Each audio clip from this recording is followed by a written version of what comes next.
The time is long past when we should have stopped for a moment and adjusted our way of thinking.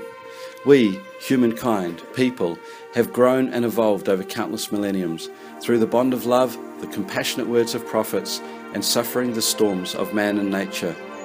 We have seen countless millions wiped out for reasons justified by many, yet unknown to most. Yet ever still we grow with a tenacious hope, born from glimpses of idealisms that guide the desires of so many towards the fruition of their personal journeys. The justification for religious supremacy, cultural purity, and territorial power is a tradition steeped in the blood of conflict. A tradition of conflict handed down to the masses who must suffer for the purported glory of sacrifice, of peace, of martyrdom, of one true God, of no God, of saving the heathen non-believers and converting the ignorant. Conflict which continues to ravage the deepest shadows of every culture. We are in need of help in every corner of the world, as this is an age-old global problem, with the only solution being a global agreement of non-negotiable peace, empathy, tolerance and compassion towards a common goal under the power of their own faith and beliefs, so all may live with happiness and simplicity. Just think about what could be achieved towards the evolution of all mankind if all mankind demonstrated tolerance and an empathetic understanding of each other and worked towards that common goal. I mean, if we're the most intelligent race on earth, then why do we act so foolishly in the face of our children's destiny? Just what is it we have been fighting so viciously for over the centuries and continue to fight for today? How many times are we going to try to find peace with war, spiritual tolerance through religious supremacy, or cultural unity with racism and oppression?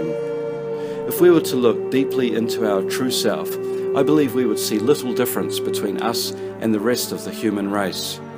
The colour of our skin is perfectly suited to the environmental conditions we as all humankind endure within the corners of the world we have inhabited over centuries of evolving civilizations.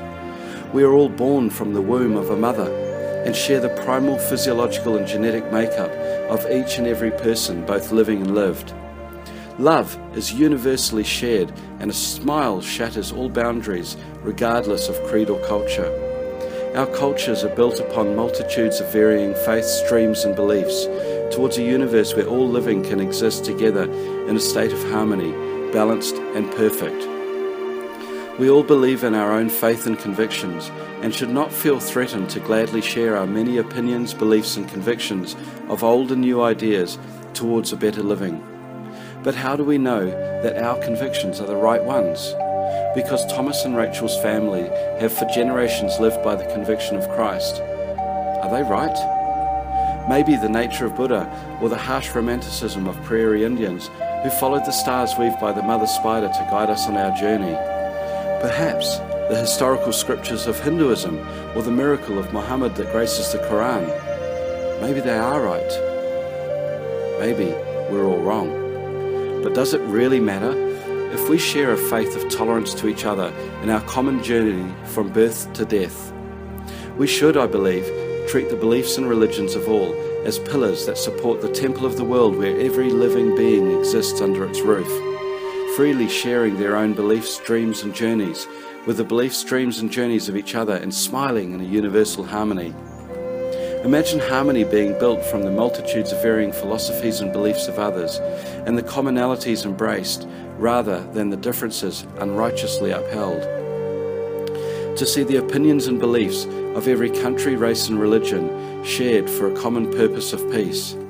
Maybe then we could finally stop fighting like global children for the supremacy of our convictions, culture and territorial power.